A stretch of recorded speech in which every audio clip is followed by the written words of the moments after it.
Jorge Valdes was the U.S. head of a group that would eventually become the Medellin drug cartel. He had millions and lived a very lavish lifestyle, but he had an inner sense of corruption that would not escape him. Until one day, his crossroads took him to the true source of fulfillment. Today, he is sharing a message of hope and redemption that can change our world.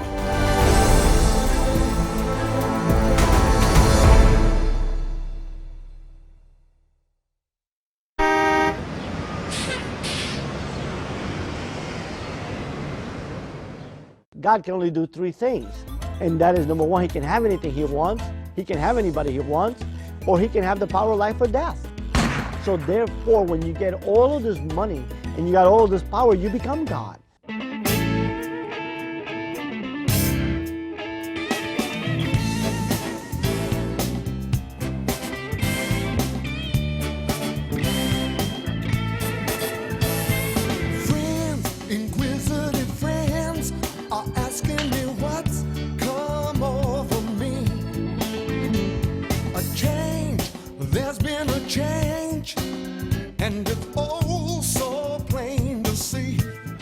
Hello, I'm Ruth Ann Leelisher.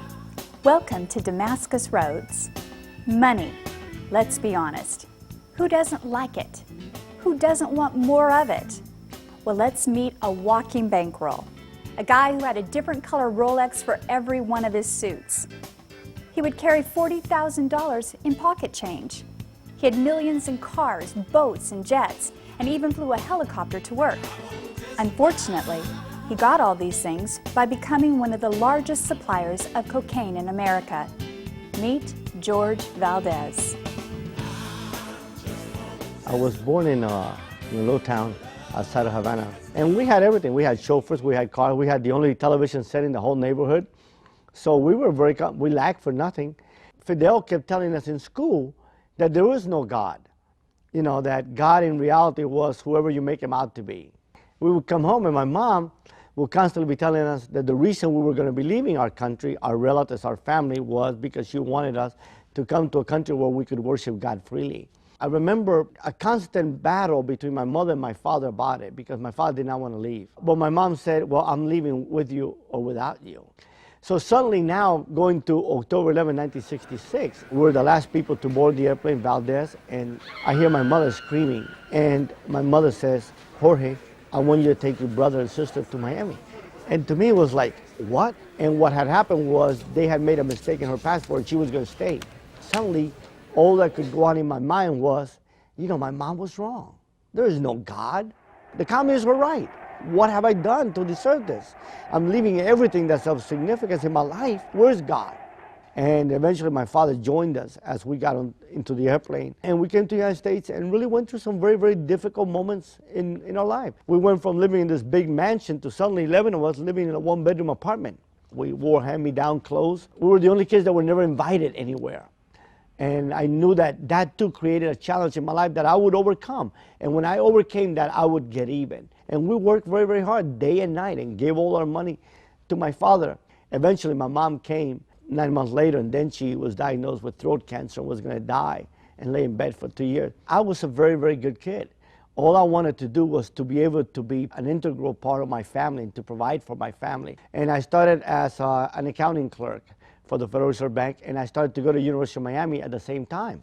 I would have never, in a billion years, would have ever guessed that I would ever break the law, because I was really, in reality, what you call a nerd. When people ask me, well, how did you get involved in the drug cartel?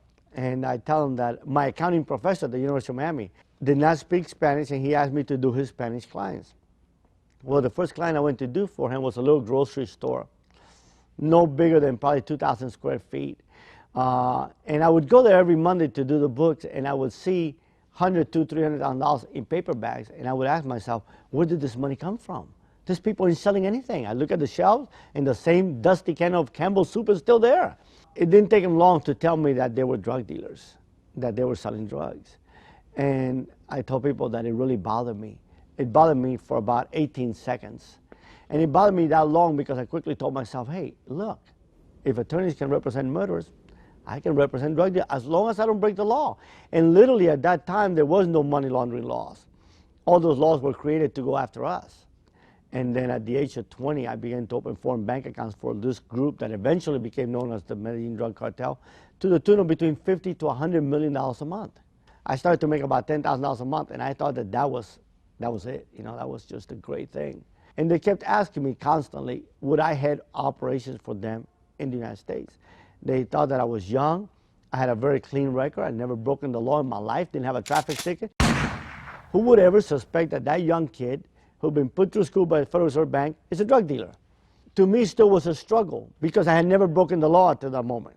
I remember going to a party and seeing a judge that used to give people hundreds of years for drugs, snorting cocaine.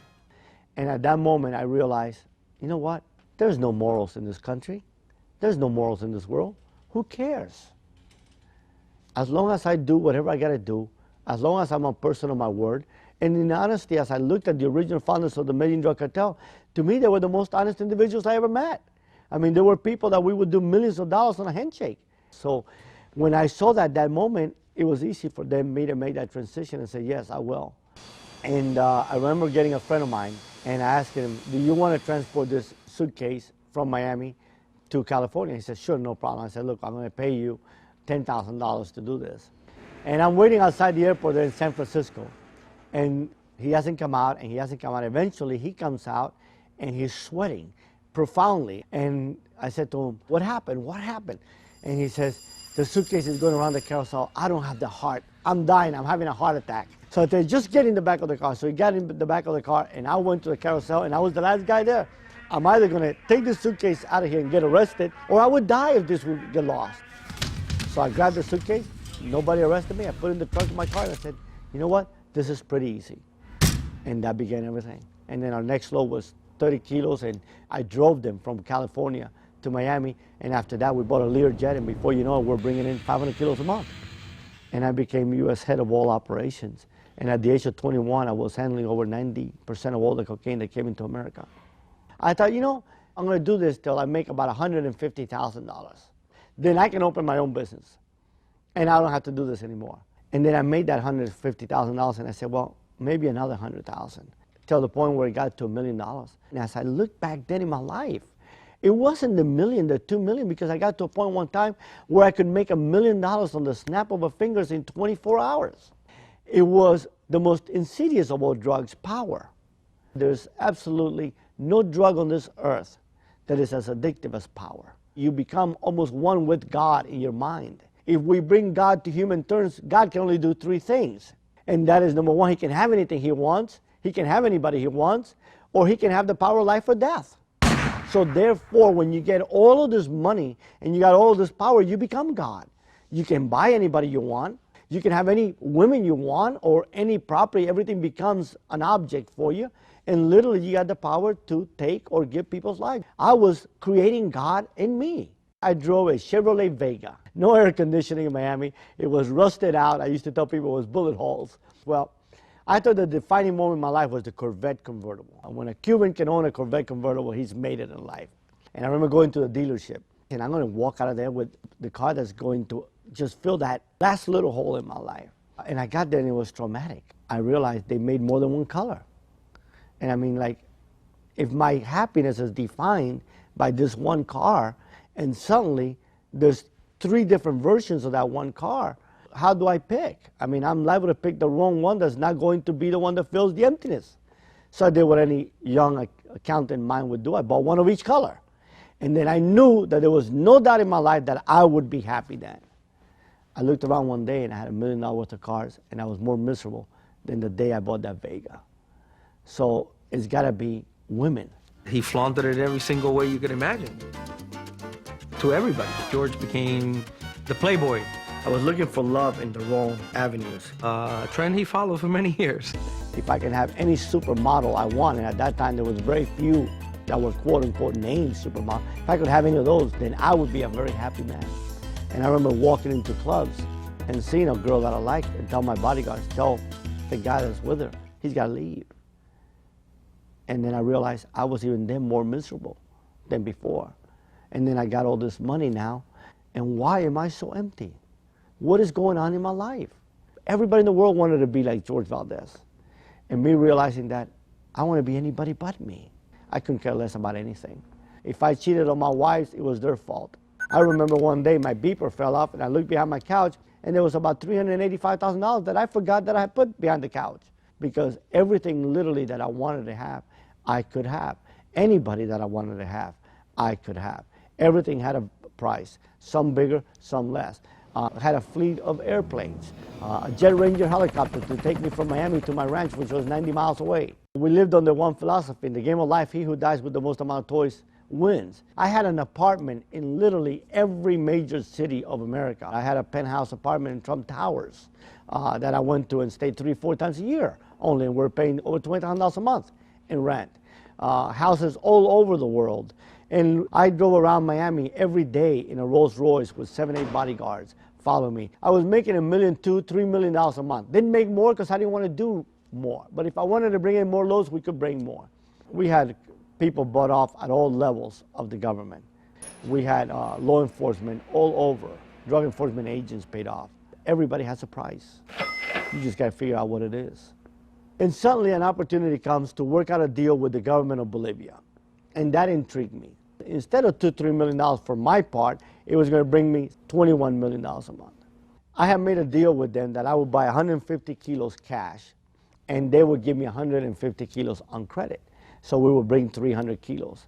At that time, 150 kilos cash was $1,500,000. So I worked out this deal. Well, when everything is ready to go, all of the cocaine is not there. All they had there was what I had paid for.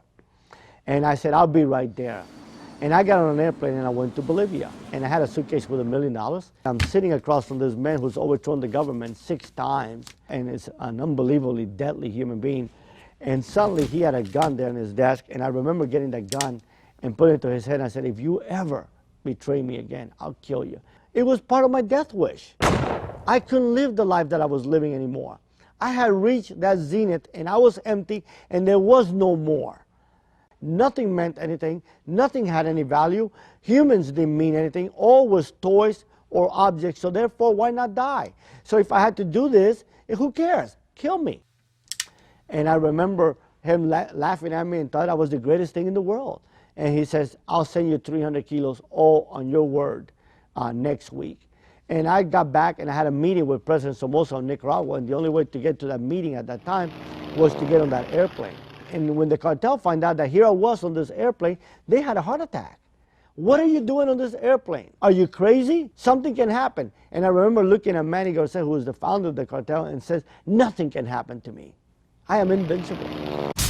Which meant that we crashed in the jungles of Panama, and we could have all died because we had 200 gallons of gasoline, a time bomb in that airplane. I made a call to Costa Rica. We're only about 30 miles away. I'm going to arrange to take the drugs off the airplane in the suitcases and take it to Costa Rica. And we got away scot-free. When they put in my passport to stamp it as if I had come in legal into Panama, it jumped. And the DEA found out that I was on that airplane. They informed the Panamanian authority to search that airplane. Immediately, I tried to arrange to pay off the Attorney General. I said, look, I don't want to waste your time or my time. How much money is it going to cost me to leave this country? And how much money is it going to cost me to buy the cocaine back? And he looked at me, he laughed. And he said, it'll cost you $50,000 a piece to leave, and the cocaine has been sold. So I gave him a number. I said, call this number, and you'll have your money here in 24 hours. And I went back and I told the pilots, and I said to them, everything is okay. I've already arranged to leave here. But they're going to take us to the city of Panama, and in the city of Panama, they're going to make believe they're interrogating us. And they're going to bang us around a little bit, but stay strong, stay to our story. We didn't know what was in the airplane. We landed here by accident, and we'll be gone. And before they began to question us, they brought in a young man, about 15, 16 years old, and they stripped him naked and put him in the floor. And they began to insert a broomstick into his body. And they told us it was because they caught him with 50 pounds of marijuana. And when the pilots saw that, and blood splattering all over the place, they broke weak. And they told in the interrogation what was going on. The worst part was that they told the DEA there that I had just bribed the Attorney General. They took us to a dungeon, and for the next 15 days, I was tortured so much that when I came to the United States, They didn't recognize me because of all the blood all over me. They stripped us naked and handcuffed us to our feet. Didn't feed us for 15 days in the most horrible of all places you can ever imagine. And they beat us day and night. They threw gasoline on us to the point that I bled for 5 years every time I went to the bathroom thereafter. And you think that would break me? I couldn't care less. This is 1979. I had just turned 23. And I was beaten so bad because I wouldn't even give him my name. Literally being killed a second at a time because I would not come clean. Eventually, Noriega showed up, and eventually we worked out a deal, and we paid another $250,000, and I was sent to the United States. And I thought I was being released, and I was handed over to Interpol. And I had about 50 agents at the airport pick me up like a sack of potatoes and throw me in the airplane to Miami. And I landed in Miami, and the DEA, everybody was waiting for me, and they said, "Welcome to the big leagues." I had just turned 23 years old. And I was charged with heading the largest drug conspiracy in the world at that time. I was just a couple of years out of law school, and it was a real big case for me. So I got an opportunity to really not just meet George in court, but when it went time to go to dinner, you know, he would be there, and I really got to know him for the drug dealer that he was. And he certainly was. He was about as big a drug dealer as you get. And I was sent off to federal prison for 15 years, which was an enormous sentence in 1979. And I went to prison. That didn't change me. I had a field day. Immediately I realized that I could bribe people just the same way I bribed outside people, and that I could buy an apartment outside the prison, and that I could leave every day. And I went home literally every day for years. And I continued to run the cartel in a more minute manner until the day that I was released. He did not learn by his first incarceration. He had it too easy. And he just went right back. And I had this drive now to do it bigger and better, because what did I do in prison? I sat there and compared stories for day in and day out with other people that were doing the same thing that I did. So in reality, it became almost like going to college for me. Prior to me going in, my mother never knew what I did for a living. She thought I was just a legitimate businessman. When I came out, she of course knew that I was arrested for drugs. She was very involved in my trial. And she began to tell me that what I was doing didn't please God. And I got so angry and irate. And I said, "Mom, what God? There is no God in this world. Where was God when we came from Cuba and literally went hungry every day? Where was God when you came and laid in a bed dying for 2 years? Where was God when we struggled as hard as we struggled? And people laughed at us and ridiculed us. Mom, I am God. Does God have the power to buy anything he wants? So can I." Said, "Does God have the power to give or take life?" "Mom, I do too. I am God." And I stormed out of the room, and she cried. When I had to look at myself in the mirror, when I had to lay down in my bed at night and struggle with my own identity, realize what had I become? What a monster I had become. Sure, society loves me. Sure, society admires me. But deep down inside, I was empty, miserable, and I just wanted to literally die. There was a contract on my life. Every day I woke up, I went to bed with a 9mm pistol underneath my pillow and 2 Uzi submachine guns by my side and 10 armed bodyguards all over my house. And I remember one night I was partying at my ranch with some Hollywood celebrities. And in the middle of the night, I get a call from the gate, from the guard at the gate, telling me that my ex-wife had dropped off my daughter. But this wasn't supposed to be my visit, and I had all these people here. And I remember telling the maid, "Whatever you do, don't let her out of the room." And as God would have it done, about 2, 3:30 in the morning, suddenly I get to hear a knock on my door. And it was my daughter saying, "Daddy, it's Crystal." And for the first time ever in my life, I felt filthy, I felt corrupt, I felt like I could never, ever wash the filth off me. And the first thing that I did as she kept knocking on the door, I told everyone that was in my room to go out the window. And as she knocked, it was like if someone was just taking a knife and just cutting my insides out. He was the only thing sacred in my life, the only thing that was left that was pure, innocent, and not corrupt by my world, knocking out to her daddy, and I couldn't open the door. And I had never feared anything in my life. And I got so dehydrated that when finally an hour went by and I thought she had gone to bed, I went outside to get water, and when I opened the door, she was by the floor crying. And at that moment I said to myself, my life will end today. I will make a difference because I will never allow this to ever happen again. And I didn't know how that was going to come about or what I would even do. All I knew was that if I was going one way, I had to go the other way. And all I could think of was two things. Call my mother and tell her that I was out, and call the cartel and telling them that I was finished. And I remember my mother waking up my father and hearing her say, God answer my prayers. I moved from Miami. I hired this guy to teach me karate. Every morning he wanted to learn. He wanted to get the black belts as fast as he could. So we started teaching, and he started becoming receptive, started getting better and better. And the relationship was working out. Then I spoke about another sword. And I'm saying to myself, man, I picked a good karate guy. This guy's the best. Look at it, we're getting into warfare right off the bat. And he turned around and pulled out a Bible. And I looked at him and said, what sword? That's a Bible. I said, first of all, let me tell you right off, I don't believe in God. I don't believe in the Bible. And I'm paying you a lot of money to teach me karate. So tomorrow, you take that sword home and bring the real sword. And I remember him walking up to my face, first man I ever found that had the guts to get that close to me, and said, young man, what I got to give you, you got no money to pay. And for 3 years, he shared the gospel with me every day. I remember his wife pulling me off to the side and says, I would need to tell you a story I never told you.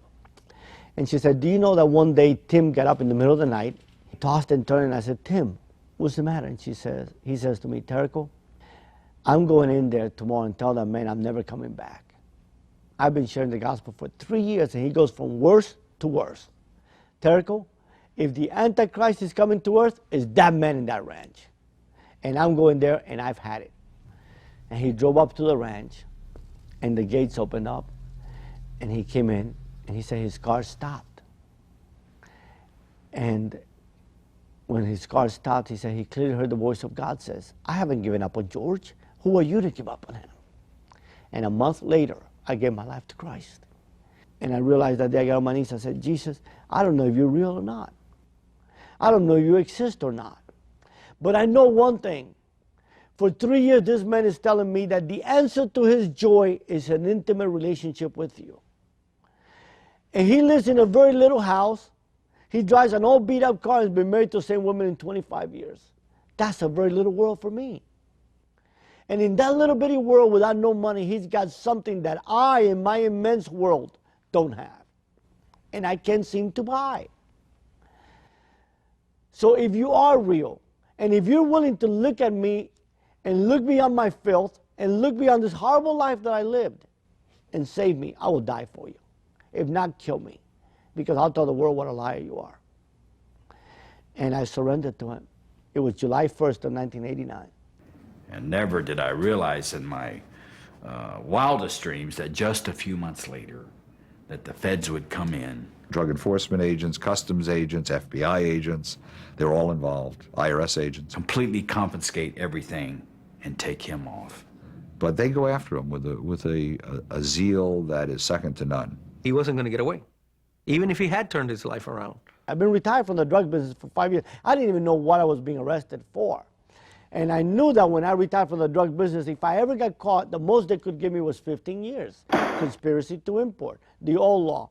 But while I was retired, the law had changed. So I was facing 8 life sentences without the possibility of parole. And my attorney told me that we had a good chance of winning. And I remember looking at him that day and making the most difficult decision I ever made in my life. If I die in a prison or if I die on the streets, if Christ doesn't change me, I'm dead. And I believed in my heart that if he was to change me, I had to, number one, come clean. I had to, number one, confess on my sins. I had to, number two, face the consequences for the sins I had committed. I have heard that story and I've heard that song. If I've heard it once, I heard it 1,000 times. And I couldn't go in there and tell the government that I was innocent. I was guilty. And if that meant that I would die in prison, that's what it meant. I knew that I would never get a day more than what Jesus would give me. It's embarrassing to the point of being laughable to assert in court that your client has become a born-again Christian or has had some tremendous transformation religiously. And I remember that day going in front of the judge, and the judge telling me that it was every bit of his intention to sentence me to a life sentence. And what ended up happening was that he was a Christian man, and he realized that my life had changed, and he sentenced me to the crimes I had committed when I had broken the law, and gave me 10 years. The judge in Macon, Georgia, who had sentenced George to the maximum he could give him, which was 15 years, to think that he would grant the relief of reducing the sentence to time served so that George could actually get out of jail.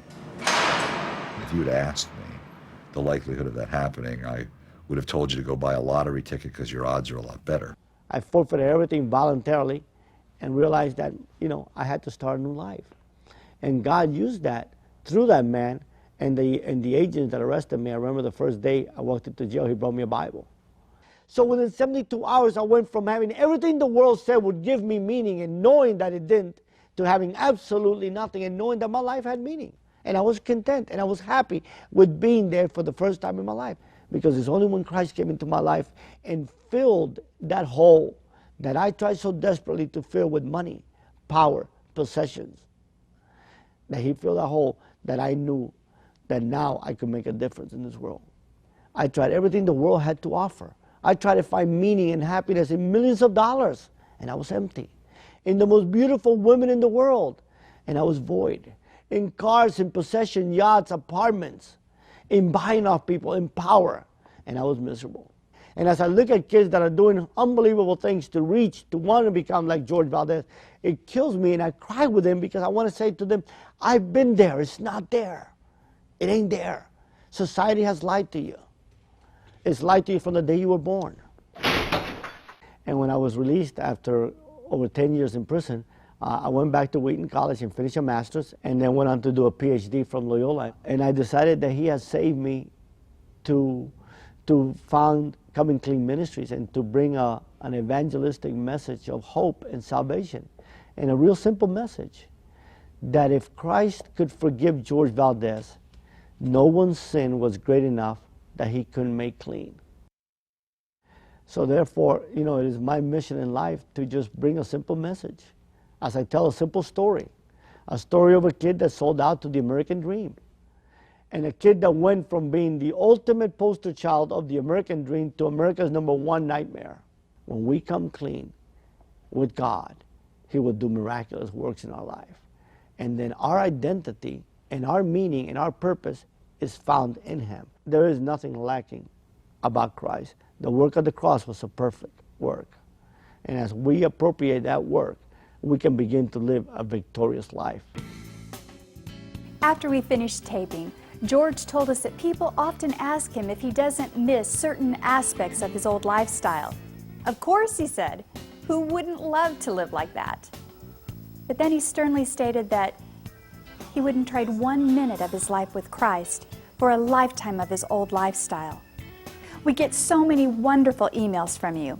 Thank you for writing, but don't stop. You can reach us at damascusroads@tbn.org. Until next time, God bless you.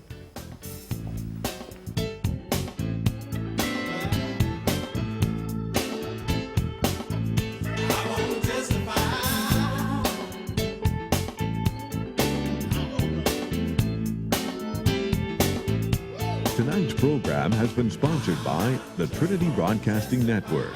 And only with your love gift of support can it stay on the air. So please write to TBN, P.O. Box A, Santa Ana, California, 92711. Or email us at Damascus Roads @tbn.org.